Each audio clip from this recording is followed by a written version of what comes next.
I'm Nathan Ponchard, this is Chasing Cars, and this is Mitsubishi's second plug-in hybrid, the 2022 Eclipse Cross plug-in hybrid.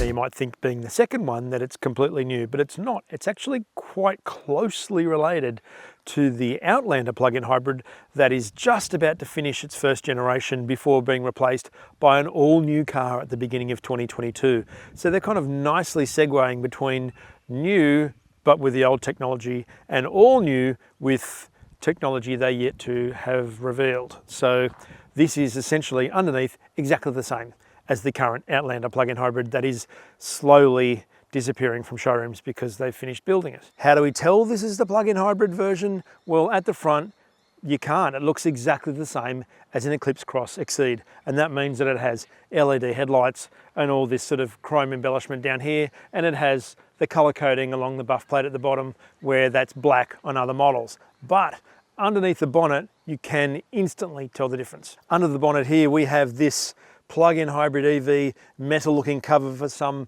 part of its systems, which is very plastic feeling, but is clearly obviously not the naturally aspirated engine, which is on the left. And that is a 4B12 according to the plaque here, which is the 2.4 litre four-cylinder that Mitsubishi has been building for probably about 15 years.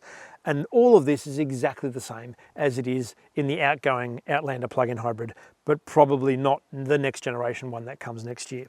So that means 94 kilowatts and 199 newton meters from this, a 60 kilowatt electric motor on the front axle, a 70 kilowatt electric motor on the rear axle, and a 13.8 kilowatt hour lithium ion battery, helping to tie all of this together. Now, Mitsubishi doesn't claim any outputs for this car. It just says that's what it has, because it doesn't claim outputs for the petrol engine, even though it's the same. But the Outlander has 157 kilowatts and 332 newton meters at some stage in its drivetrain performance. And that is exactly the same as what we've got here. Given that the car weighs 1,895 kilos, the Eclipse Cross plug-in is not a light car. The performance is roughly exactly the same as the Outlander, because that's only within 15 kilos of its outgoing larger brother.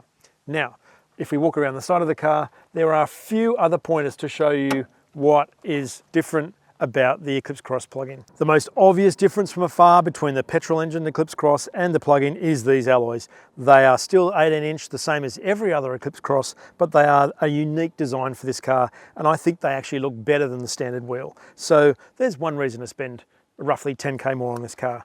The other, which is blatantly obvious as you approach the car, is this plug-in hybrid EV badge, which just fills a space that isn't normally there on the normal car. As we move around to this end, I suppose I should probably point out, it also has slightly more ground clearance. It has 188 millimeters instead of 175, although I have no idea how it achieves that, but good on the PHEV. And I say PHEV because even though they don't want us to call it a PHEV anymore, because that's a nickname for an AFL player, the PHEV is still written on the boot here. So, I don't know, it's a nice nickname for the car. Eclipse Cross is pretty obvious. The other change inside here too is that this boot is slightly smaller than normal.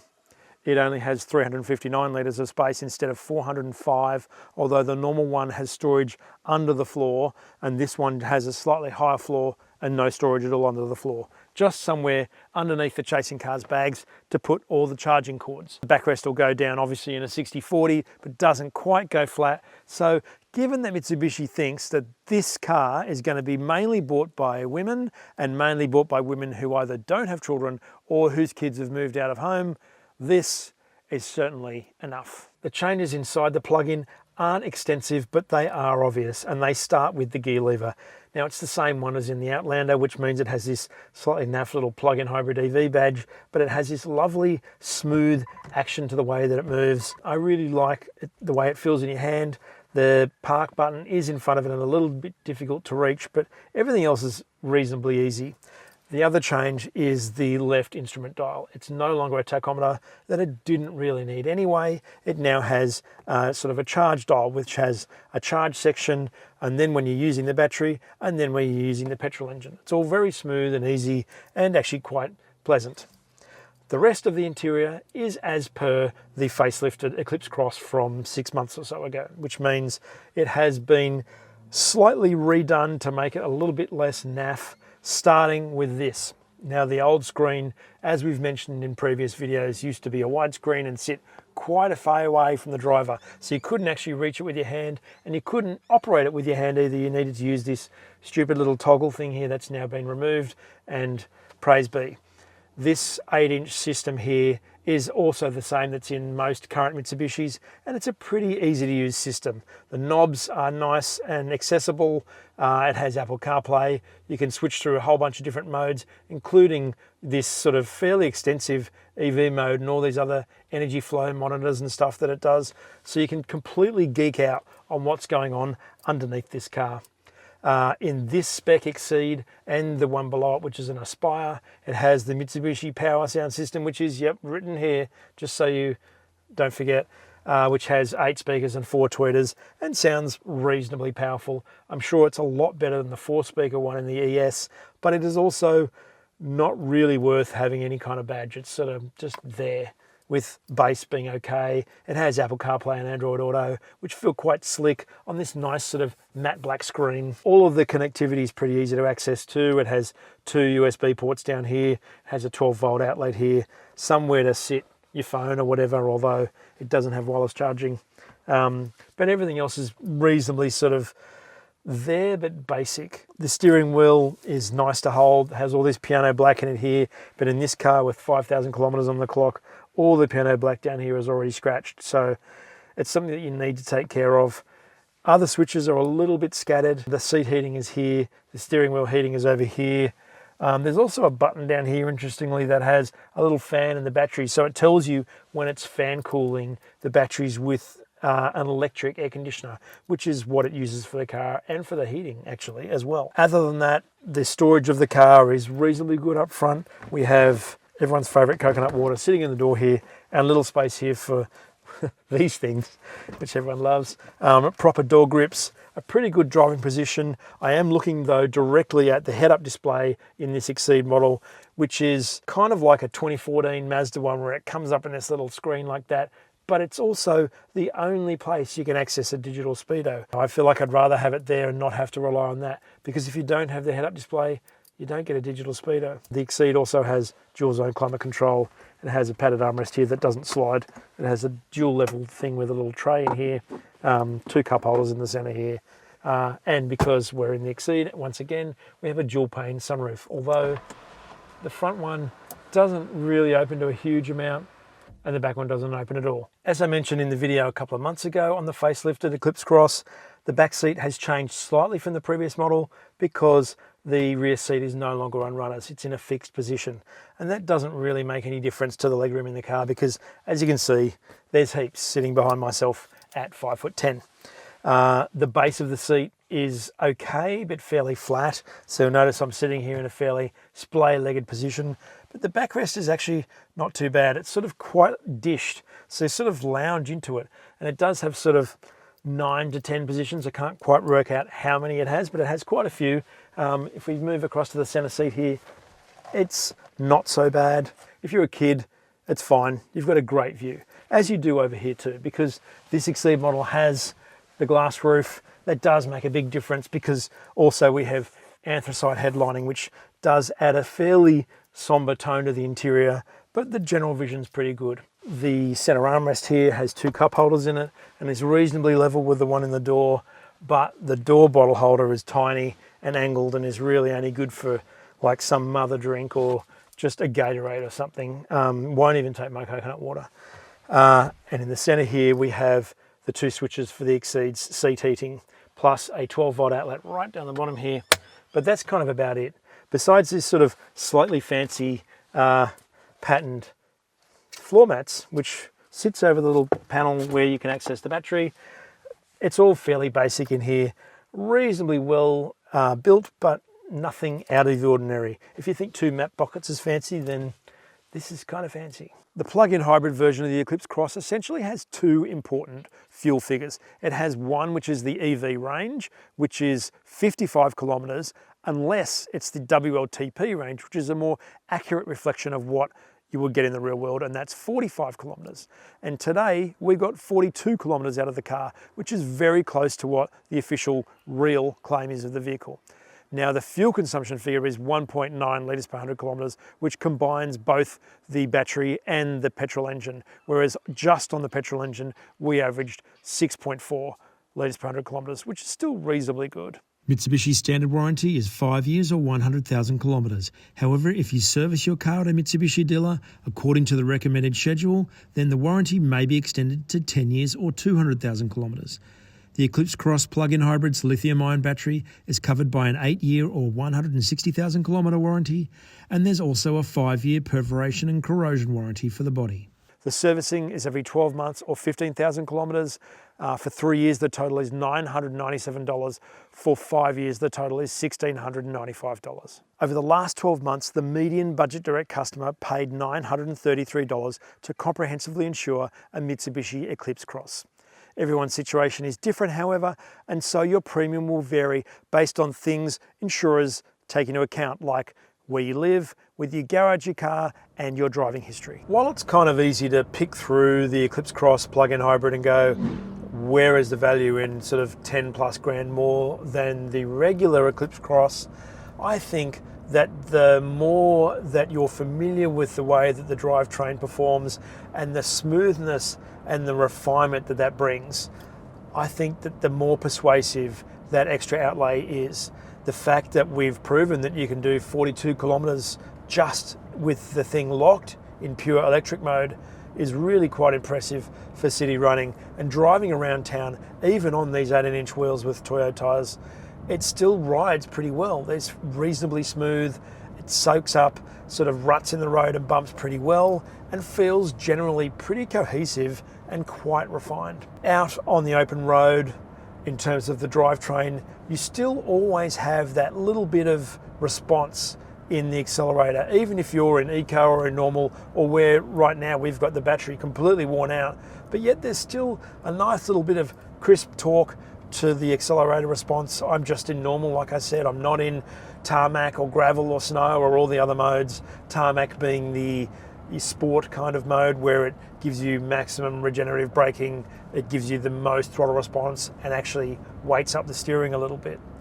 So yeah, driving around on the open road is actually quite a pleasant experience, I suppose, until it starts to become really quite bumpy, or until you really need to use all of the performance that this drivetrain has to deliver.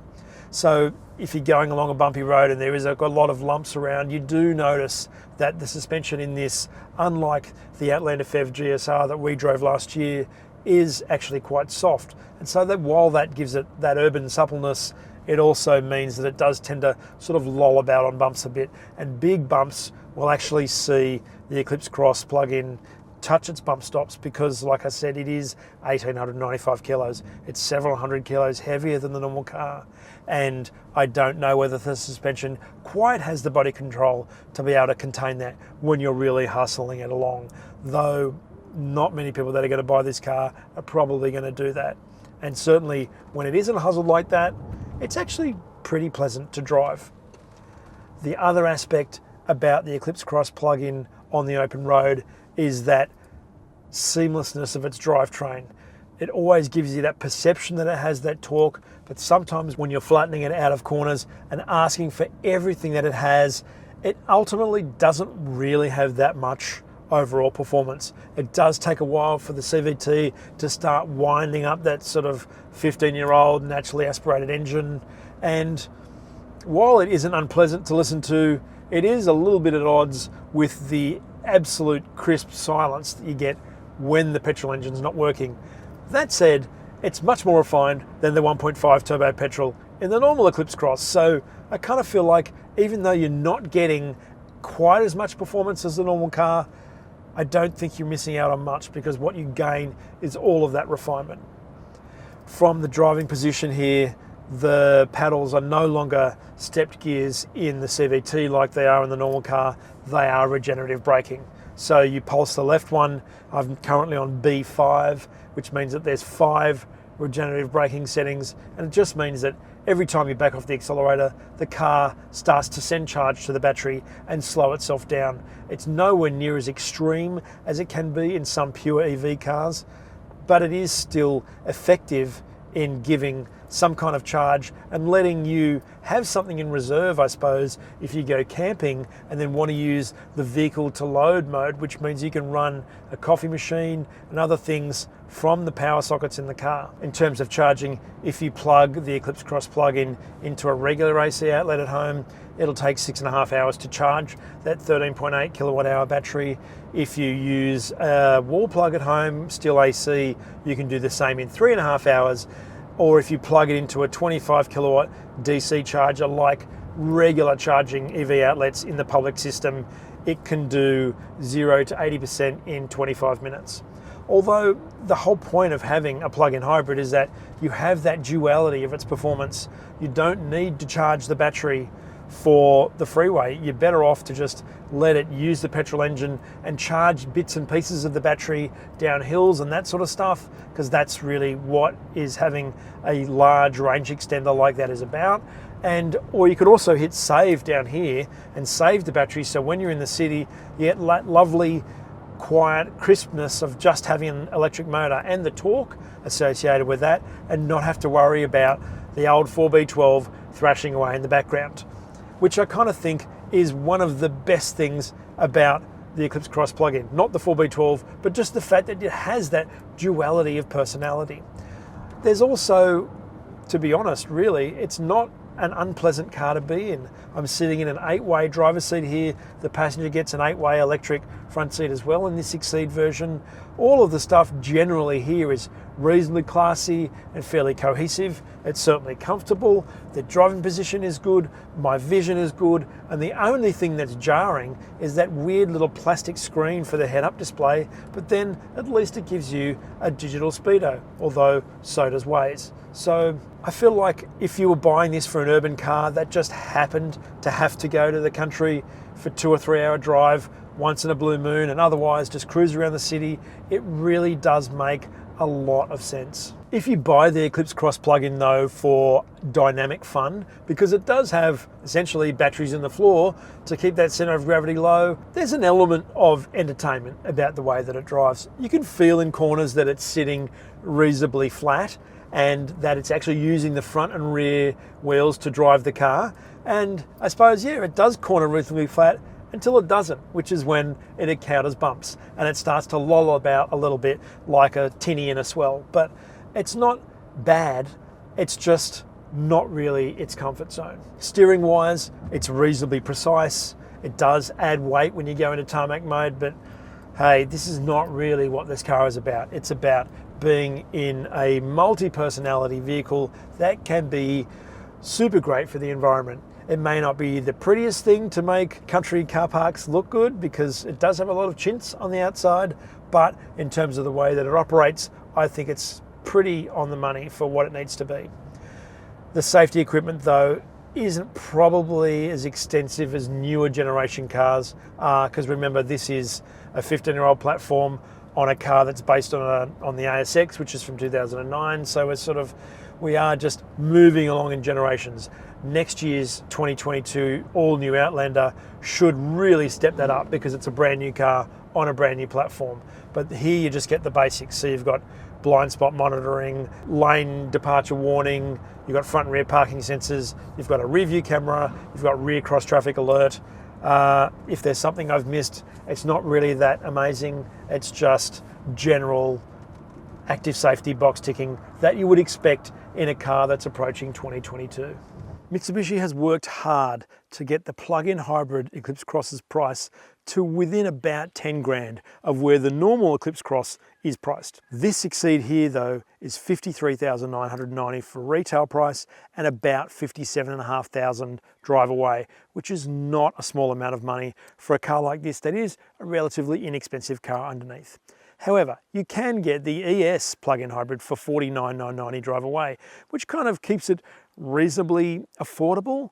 I suppose the thing is though, is that if you want a car where you can drive, we proved it today, 42 Ks to work and back, not using any of the petrol engine when it was locked in EV, and then just have the petrol engine for longer distances and charge it every night, not many cars can do that for that price. And I feel like the Eclipse Cross does offer quite a lot for what it is. If you are the female that Mitsubishi thinks that might be buying this car, who doesn't have children and doesn't need to rely on the things like its country road ride or its luggage carrying ability, and just use it as a pure city car, it's actually a pretty good car. If you haven't subscribed, please do so below the video, hit the notification bell and leave a comment on the 2022 Mitsubishi Eclipse Cross Exceed plug-in hybrid or run chasing cars. Thanks for watching.